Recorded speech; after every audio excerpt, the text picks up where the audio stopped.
Good evening, ladies and gentlemen. Speak into the mic. Yep. Thank you for your attention.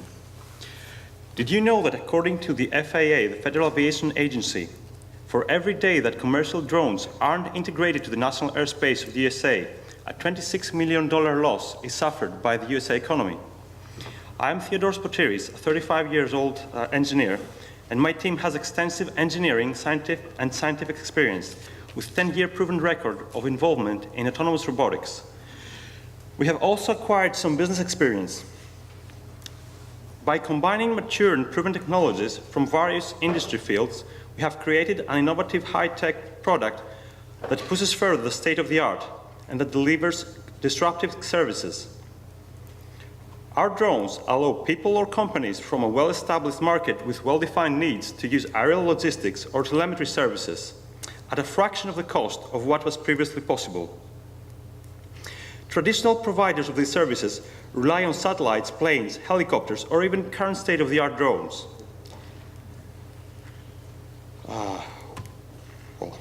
With my team, we expect to hit the market in under 2 years with our pilot run and have the full commercial version out in 3 years. Telemetry services can be offered as early as year 1, providing additional income. As a service, that is. We are currently fundraising to be able to hire a senior experienced CEO to manufacture our UAVs and to take care of various other aspects of our businesses. This is our first public appearance after a period of 2 years.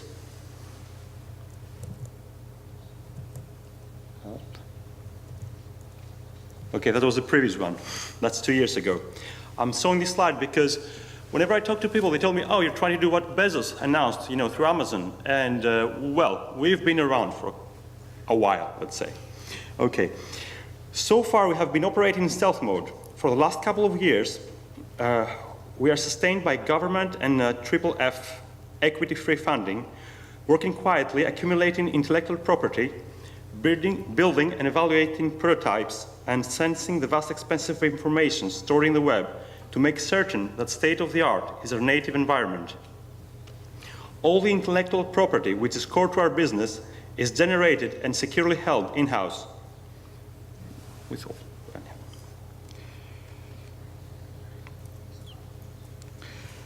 The funding we received 2 to 3 years ago brought us legal and business expertise, helped us acquire equipment such as server computers, advanced manufacturing machinery, rapid prototyping 3D printers, and allowed us to install ourselves and our R&D operations in a dedicated, privately owned 90 square meter space. It also made it possible to pay for external, task-oriented collaborators with experience in various technical domains, such as mechanical and aerospace engineering. This approach proved successful in keeping our overall development costs low. Okay, what are the barriers to entry, which actually help us rather than give us a problem? Traditional IP protection methods that we use, trade secrets, and very strong encryption, even within the robots, making IP stored within them unintelligible and unusable in case of reverse engineering attempt.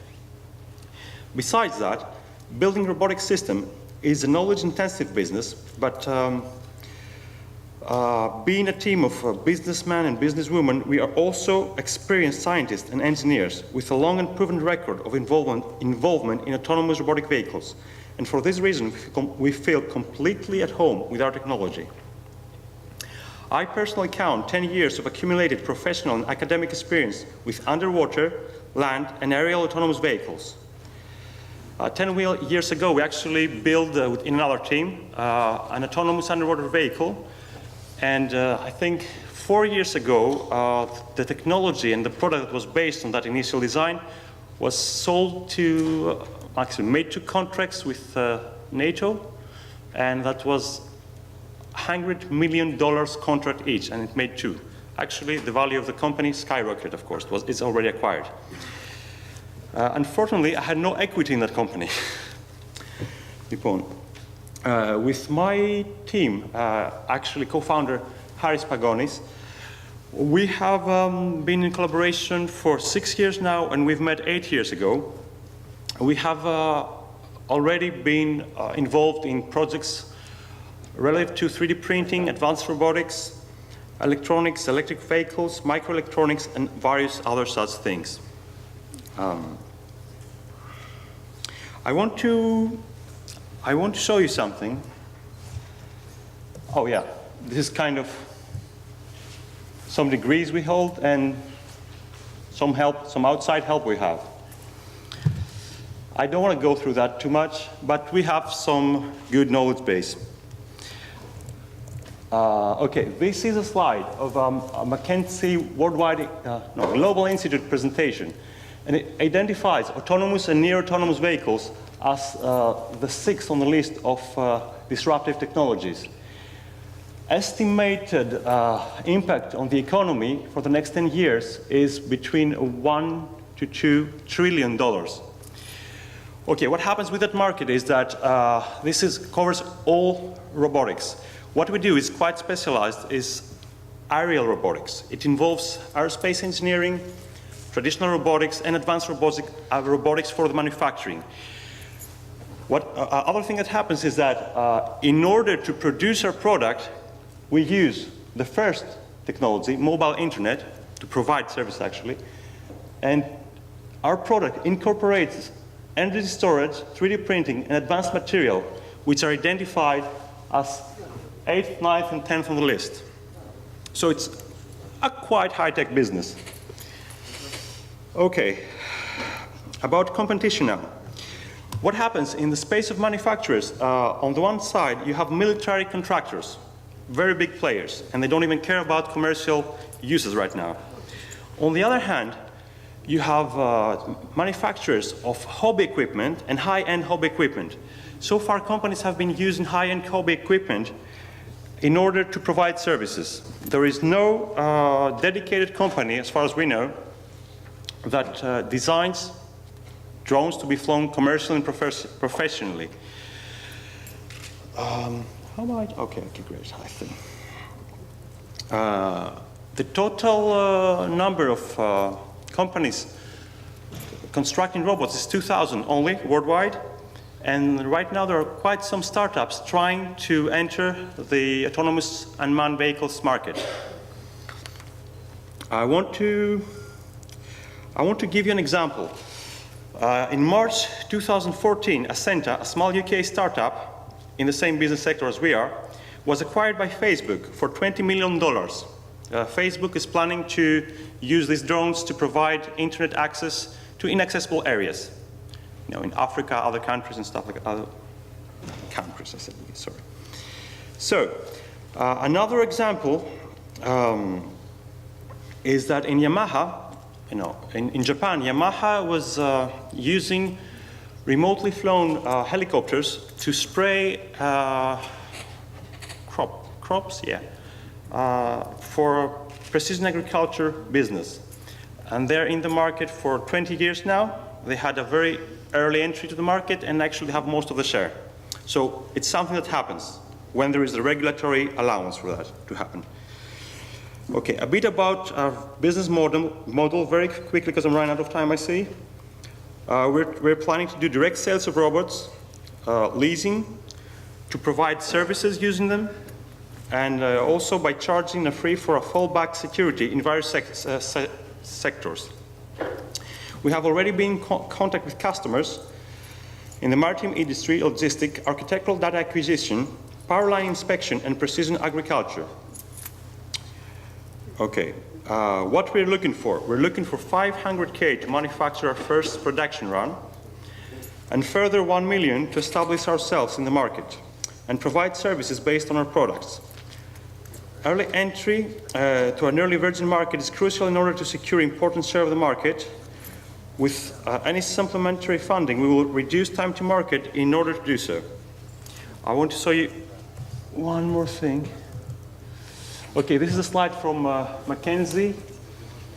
It also shows how all these disruptive technologies can be combined in order for us to produce our product, autonomous and near-autonomous vehicles.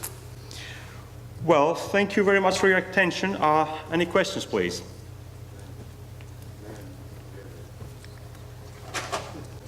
Don't fight.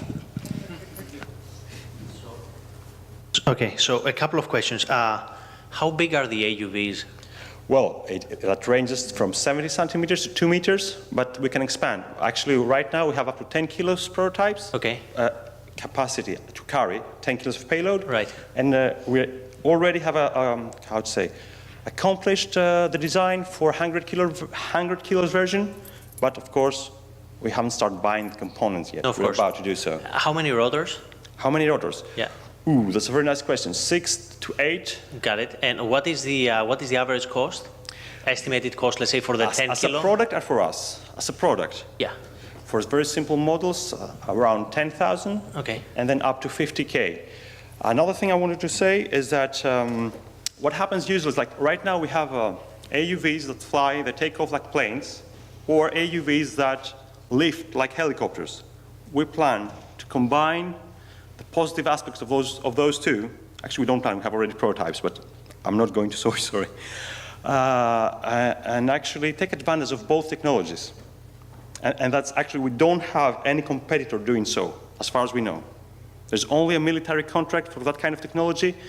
And last year, DARPA gave, I think, $3 million for a feasibility study. And the study said everything is fine with this technology. We cannot disclose right now. But you're saying you're combining wings and rotors? Yep. But I cannot tell you how. If you do, I do. we should have a discussion.